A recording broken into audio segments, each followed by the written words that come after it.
All right, guys, we are live. Good morning. Brent Abel here, webtennis.com. That young man over there, the great Joel Drucker, Oakland, California. JD, what is going on this morning? It's a good morning here. It's nice. I already got a little work done today and working on some stories that I'm writing, and going to do some more work, talk with you, and then play some tennis later this afternoon. Cool. Well, give us, cool. No, we were just chatting about you got a 3 o'clock match at the world famous Berkeley Tennis Club this afternoon. Sounds like fun.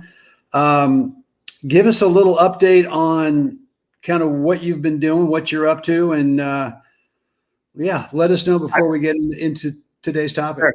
I've been writing a lot of stories for tennis.com about a lot of different aspects of the game, everything from past events. Like every week I do a thing called TBT, a Throwback Thursday, on a memorable date in what happened on this day in tennis history.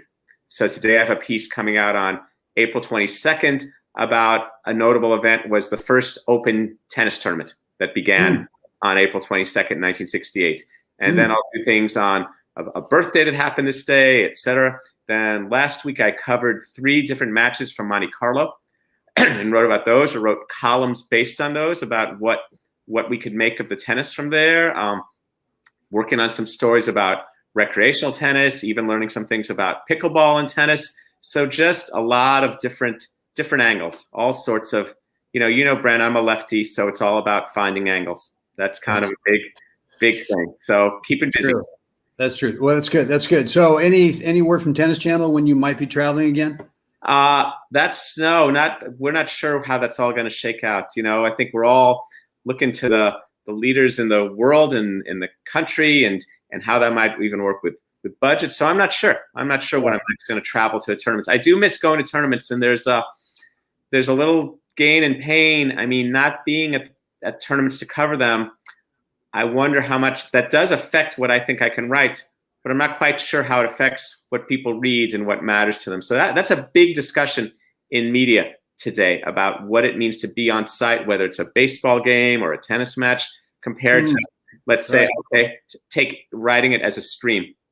Yeah. And we can talk. And I know that, when you're watching Tennis Channel, so many of those matches are being broadcast from LA. I shouldn't say being broadcast from, but they're being commentated on from Los Angeles or wherever the headquarters are there for Tennis Channel. And the tournament could be anywhere in the world. Well, television coverage, I think that might be possible to a degree, though I'm not sure how the broadcasters like it entirely. Part of it is, look, ex-players, Jim Courier, Tracy Austin, Martina, they've been around plenty of tennis. They have a pretty good sense in their head of what the Foro Italico is or Monte Carlo. However, when you're there, like I'll give you an example from the print world. Sure, I can write about a match from Monte Carlo from my living room and I can watch the tennis. But a few years ago, I was at Wimbledon covering a match on court 18, 800 people in this court, packed in, and the media seats are right next to usually the player and the coach seats. So Stefanos Tsitsipas was playing this match, and he was only 19 at the time. It was one of his first moments at Wimbledon. And he gets in this 5-setter with Gerald Donaldson, and it's 2 days long, and it's a rain delay. And my seats are right next to his posse, which is the mother, who's a great player and kind of on his team, the father, who's the coach, Patrick Mouratoglou, the agent, the brother, the sister, other people. And I'm watching this posse kind of live and die with Stefanos, and that's helping me flavor my story. It's helping me. It's like I'm kind of taking in their emotions, and that's helping me see. And there's a part where the match starts in the 5th set, and I wrote this thing where I said Stefanos was now headed somewhere that for all his parents had given him, his mother, his father, his sister, that he hoped to play Davis Cup with his brother, all this, but now he was headed somewhere that they had no knowledge of whatsoever. And I could only have really come up with that by being around them and taking in their energy and watching them. So that's kind of the plus side of being at an event, because it's kind of visceral. And that I couldn't get that if I streamed the match. I mean, I might see them in the little corner and the camera would cut to them occasionally. But that's not the quite same thing as being like, 2 feet from them and watching the father go, oh, up, down, and, live and die. Yeah. Good. Well, speaking of pandemic, as we are kind of referring to, we had a long chat yesterday about what we wanted to talk about this morning, kind of the message we wanted to get across. So, yeah, tell us what's on your mind. I mean, the title I came up with was, how to let her go. And and I didn't really, for some reason, the word freedom, which you were talking about a lot yesterday, I just couldn't work that in. You would have done a whole lot better in the title than I did. But kind of what have you learned from the pandemic in terms of not the pros, but the rest of us in terms of our tennis, and kind of come back with what we were talking about yesterday? I've learned that I should chill the heck out when I lose points or matches, that there's a lot worse things in the world than losing a practice match, or I haven't played a tournament, but are playing a match. And look, I get it. I'm not going to say I'm a smiling, laughing warrior when I compete. I mean, when I compete, I'm even in practice matches, I don't talk. I'm not chatting. I'm into it, and I want to focus. And I wrote a book about Jimmy Connors, and I like to build that intensity. That's part of the enjoyment, though, to see that as the enjoyment of testing oneself and applying oneself. And at the same time, freedom involves letting ourselves have the freedom to let ourselves play, to take the swings we've been taught to hit, to come to net on the big point when we know we ought to throw up that lob when we need to just kind of enjoy the whole part of tennis. I mean, I guess so much of the outcome aspect of tennis was off the table for the last year, right? Not tournaments, not leagues, all the things that we often use as kind of metrics to appraise ourselves. So it's kind of the year of process, the year of practice matches and maybe lessons and instruction, and also just a little less hustle and bustle. Like I know some people who play a lot of league tennis, and they're doing as much, so it wasn't happening. So all right, get more familiar with the people at my local facility and enjoy them, and not just think that how going off to here and thinking about making the districts or the sectionals and all that kind of stuff. And I think so to me, the pandemic has been, opportunity is a kind of a lame word, but kind of been the look. And we've also got to play. Our sport has been okay for a social distance world. You and I don't play basketball. We didn't spend months thinking, oh, basketball, what if I'm guarding someone and all this? I mean, we had a little stuff with tennis early on with the balls and what was that about? But mostly, I mean, tennis, what a great sport in a social distance world. Yeah. No, that's good. I agree. I'm just, as you were talking, and I hadn't thought about this yesterday, it just came to me now, thinking of the situation at the Berkeley Tennis Club when they, eventually went into lockdown, and then they started to open up. And when they opened up, you could not play doubles. You could only play singles. And there was a finite amount of time. What was it, 60 minutes or 55 minutes or something like that? Not right. You could not enter the club before, 10 minutes before your scheduled time of play. And you could not go inside the clubhouse. So the clubhouse was off grounds. Was off limits. And so the only people that could be watching you play, let's say that you were playing on court 3 or 4 of the Berkeley Tennis Club, right in front of the clubhouse, right in front of the deck, no one's watching you play. And I wonder, no way to measure it, but I wonder if during those times when you could only play singles, that you were a lot more free to play, not worrying about where it is now. And I'm assuming that the BTC now that you can go in the clubhouse, maybe not still. No, it's still it's still not quite. Okay. All right. So there's still no one watching you play other than maybe the players in the court next to you. And they're, minimally, seeing you play. But what's going to happen once the deck starts getting some more people up there? Are we going to not play with freedom? From what, I don't know. I'm just throwing it out there. I like playing in front of people. I find playing in front of people makes me sometimes feel more free. I don't know. But I think to get back to the pandemic stuff, and again, it'd be neat. Maybe sometime Brent will show a picture of kind of the view from our club's deck, which is kind of neat, because when you talk about atmosphere for enjoying and playing tennis, I've talked to people who've played Wimbledon and other places. Like the Berkeley Tennis Club is a neat place for that kind of engaging experience. You got the deck and the courts. And so to me, particularly courts 3 and 4, playing in court 3 and 4 and losing a tennis match is still a pretty darn good thing. It's a nice afternoon in California. Northern California weather is never really oppressive. Sometimes a little breeze. And it's just, I think so from what comes from this when we talk about freedom is just letting ourselves play and see it as a game. I got to talk recently with someone about this whole Spanish approach to suffering, which Nadal talks about. And I get work and persistence, and that's important. And that's important. And I know you've had numerous experiences in matches where it's tough opponents and it's work. And maybe it is kind of suffering. It's like, oh my God, I can't believe I got to grind through this. But it's still a game. It's a game. It's not real. I mean, we all know at this stage of our life, you get past a certain age, you know what real life suffering is. Real suffering of loss and things. And here it is. What an opportunity we have to be healthy and mobile and play a sport where the exercise component is almost incidental. You know, there's so much time put into problem solving and the opponent and points. And by the way, I'm getting exercise. How great is that? Yeah.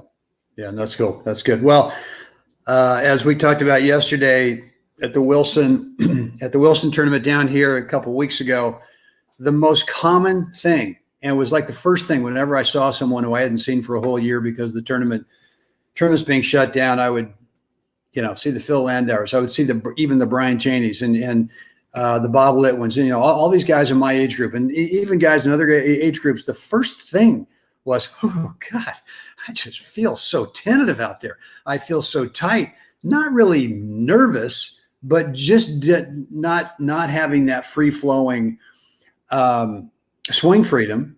And it's weird because I felt the same thing. I didn't play singles. I just played doubles. I played 2 doubles events, and I can't remember feeling that kind of tightness. And I told you this thing yesterday about, I was driving over to play the bronze mixed doubles match, and I called Erica Smith, our really good friend and fellow member of the BTC. And I just said, look, I'm playing tighter than a drum. What do you think? And she said, or she told me a story about one time she was playing a national event with the great Mary Daly, her often partner. And Mary just said, it's some kind of after a point where Erica was, and Erica's got one of the great forehands. Man, if I had 10% of that forehand, I'd never lose. I don't know. Anyway, but Mary told her, Erica, you've got full permission to hit the back fence. And just like you were saying yesterday, full permission doesn't mean, well, let's see exactly how hard we can hit the tennis ball. It just means that you can hit out through towards your target and not worry about the baseline over there.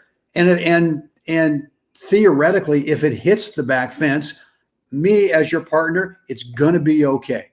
And I thought Erica brought up a good point during that thing. She said, even if you hit the ball 3 or 4 feet deep, it's much easier to bring it back in through some tempering of the swing freedom than it is to try to kind of let it out a little bit more if you're being super tentative. So for me, that sort of made a lot of sense. And yeah, I mean, I've kind of given that message the last few days. It always comes back with, well, you got to have the right partner. Well, you do have to have the right partner to be able to feel that. At the same time, I think what you're saying, JD, is if you don't have the right partner, if we're talking about doubles and you want to go ahead and let it out, and if someone's going, come on, man, just get the thing in, maybe it's time to find a new partner.